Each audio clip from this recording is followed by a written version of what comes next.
When Theodore Banks walked through the brass revolving doors of the Belmont Royale on the morning of November 14th, nobody looked up. The lobby smelled like fresh coffee and cut lilies, cold marble underfoot, soft piano from a speaker nobody could see. He was a wide man in a frayed navy work coat, old jeans, and sneakers that had walked a long time. No jewelry, no watch, no security. Just a quiet man who looked like he had wandered in from the cold. 3 championships. A jacket hanging in the Hall of Fame. A net worth past $600 million. One of the most recognized faces in the country. And none of them recognized it. He crossed to the restaurant off the lobby and waited at the little podium with the brass sign.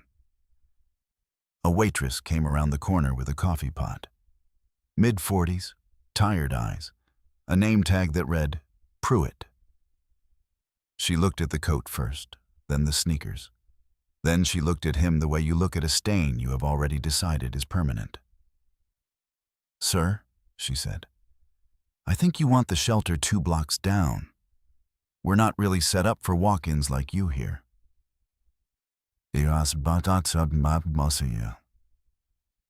The piano kept playing, and Theo said absolutely nothing.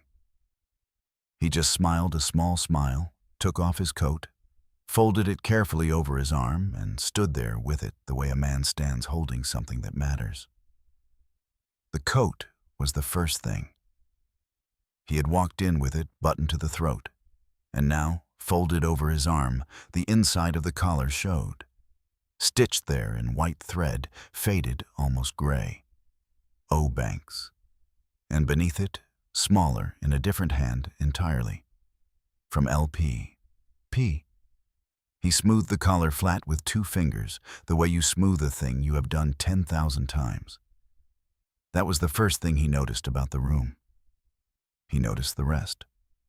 He noticed the service door behind the host stand, a plain gray door most guests never see. And he looked at it a half-second too long.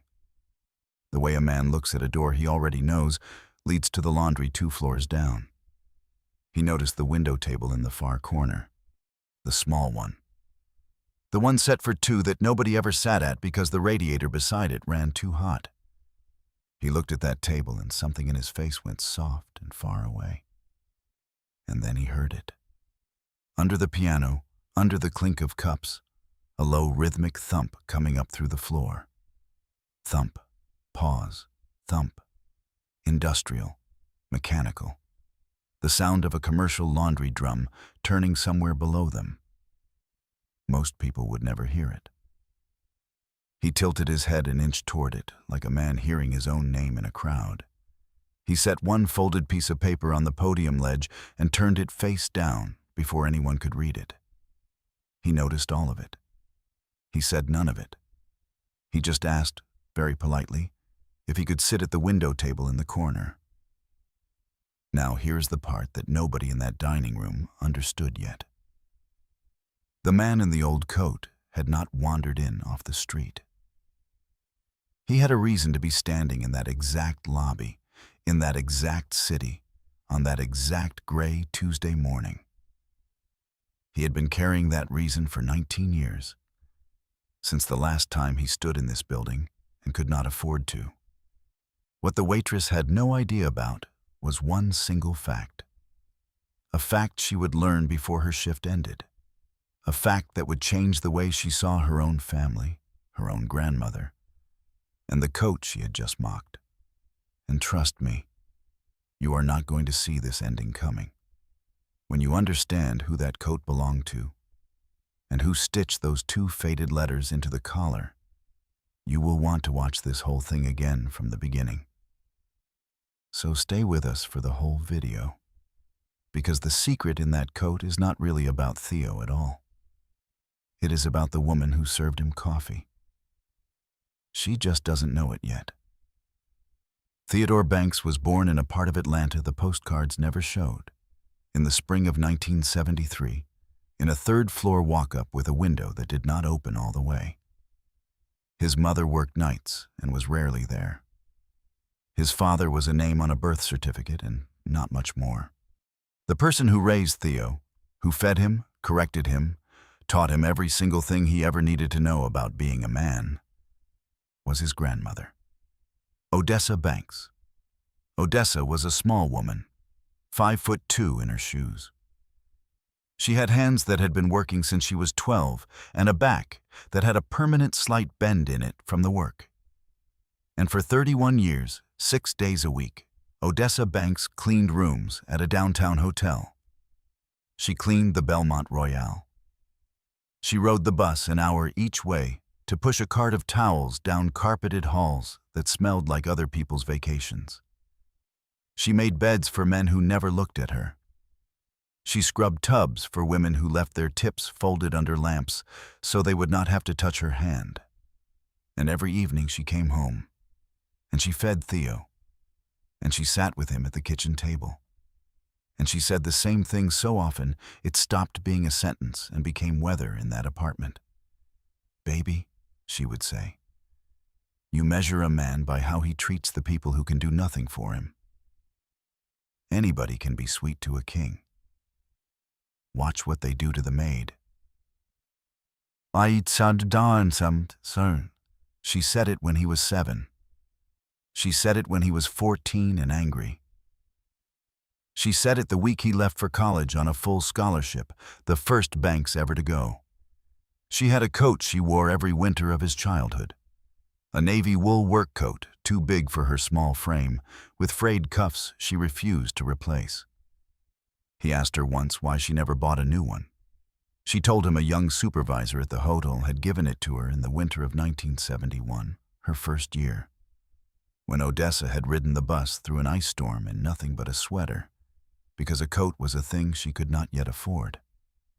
"That woman didn't have to do that," Odessa told him. "I couldn't do one thing for her. That's how I knew it was real." She kept that coat for the rest of her life. She was buried with everything but that. Theo grew 13 inches between 15 and 18. The rest is the part everyone knows. 3 championships, a Hall of Fame jacket, $600 million built from a third-floor walk-up with a window that did not open. But Odessa never saw the last ring. She passed the spring before it, 81 years old, in a hospital bed, holding his hand. The last full sentence she ever said to him was the only thing she had ever really taught him. "You remember how to treat the maid?" He kept her coat. He had it cleaned once, gently, and never wore it. Until this morning, until the day he had a reason to walk back into the Belmont Royale, wearing the only thing his grandmother ever truly owned. Dawn Pruitt was not a cruel woman. She would have told you that herself, and on most days she would have been right. She was 47 years old. She had worked the floor of the Belmont Royale restaurant for 19 years, longer than almost anyone in the building. She knew which regulars wanted decaf without asking. She remembered birthdays.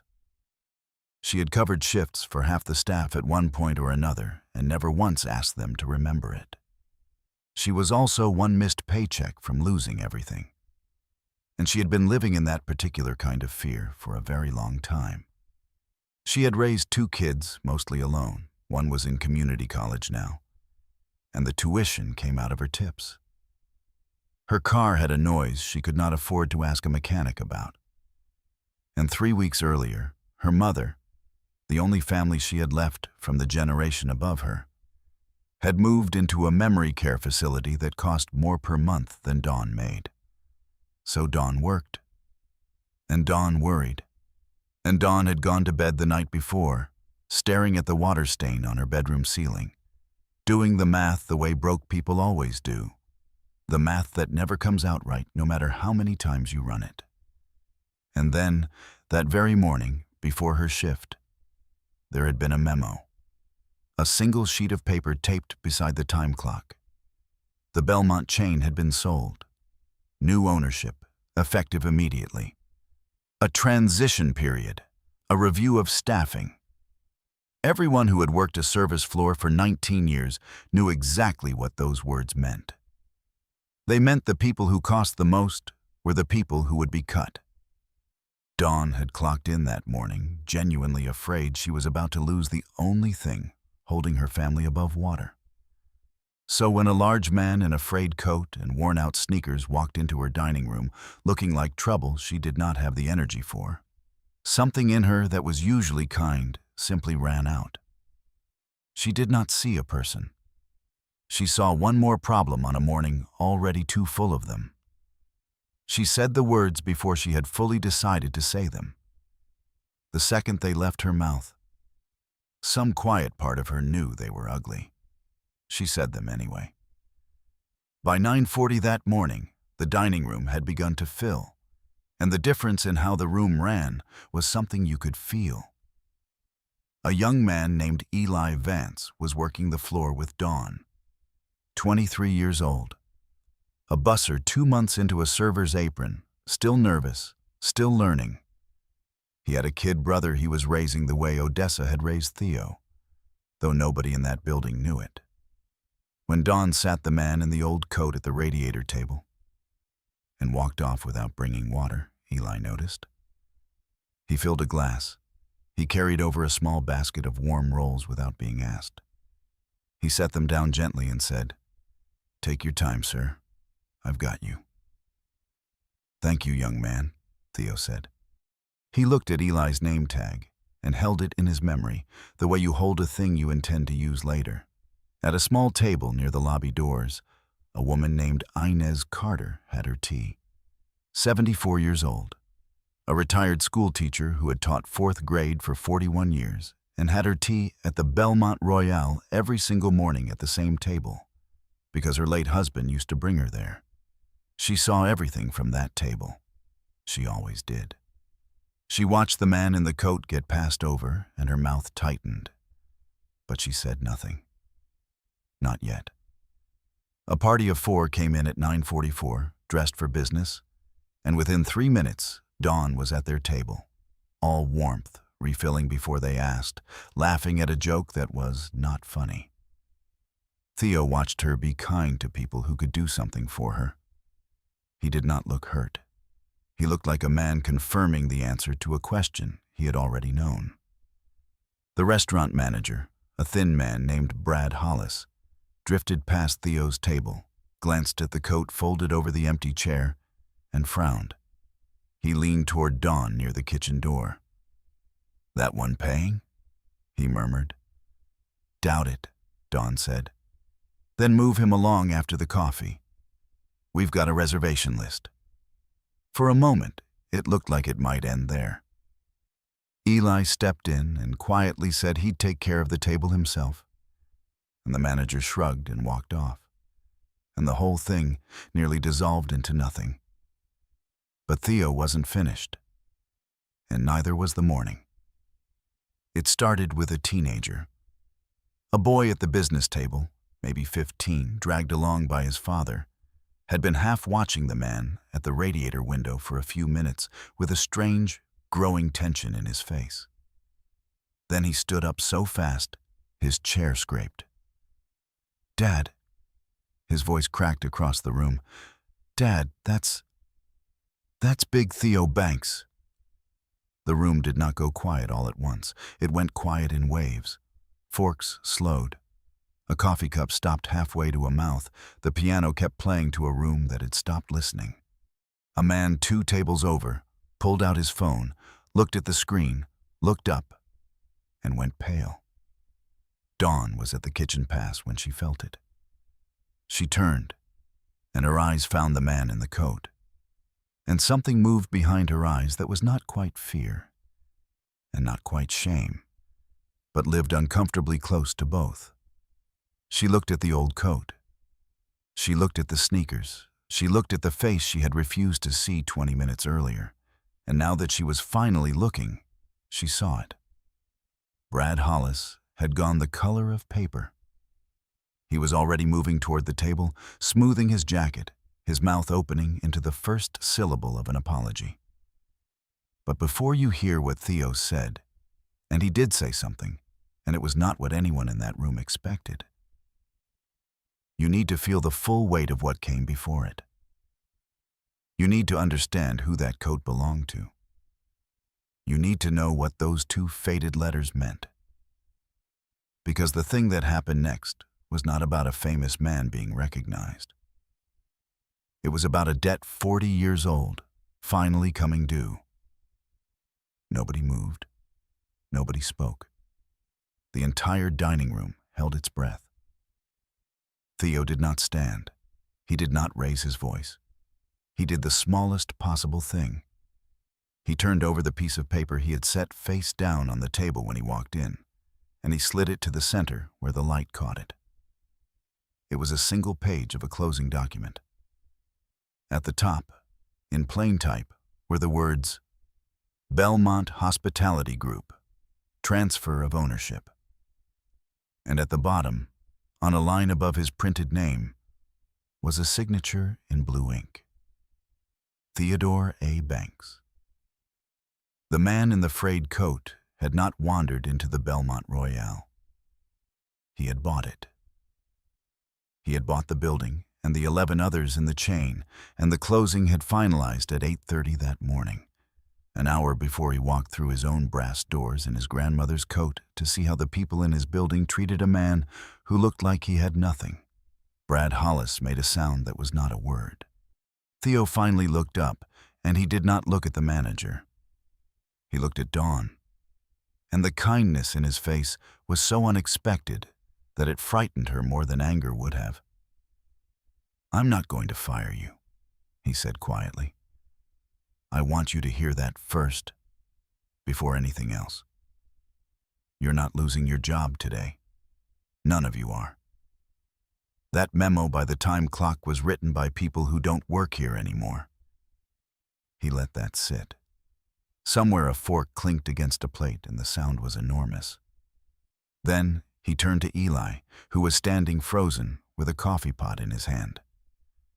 "You brought a stranger water and warm bread when you thought he had nothing to give you," Theo said. "My grandmother spent 31 years in this building waiting for someone to do exactly that. Effective today, you're not bussing tables. You're in the management training program, full salary, and the company is covering your degree. Go see the woman at the front desk after your shift. She's expecting you." Eli's hand was shaking too hard to set the pot down. Inez Carter, at her table by the door, finally said her one thing. She said it softly, to no one and everyone. "It's about time," she said. "I've been watching this room for 10 years. Wasa." Theo nodded at her like he had been waiting for permission. Then he stood, and he picked up the coat, and he carried it to where Dawn stood at the pass, still pale, still bracing for the blade. And what he did with the coat is the thing that broke that room in half. He held it up so she could see the collar. He pointed to the faded letters stitched beneath his grandmother's name. From LP. "My grandmother cleaned rooms in this hotel for 31 years, he said. Her name was Odessa Banks. In the winter of 1971, her first year, she rode the bus through an ice storm with no coat because she couldn't afford one. And a young supervisor in housekeeping, somebody who barely had more than she did, took off her own coat and gave it to her. My grandmother wore it for the rest of her life. She never knew that woman's full name. She only knew her initials because she'd stitched a little thank you into the collar." He looked at Dawn's name tag. "Pruitt. When I sat down this morning, I read your name," he said.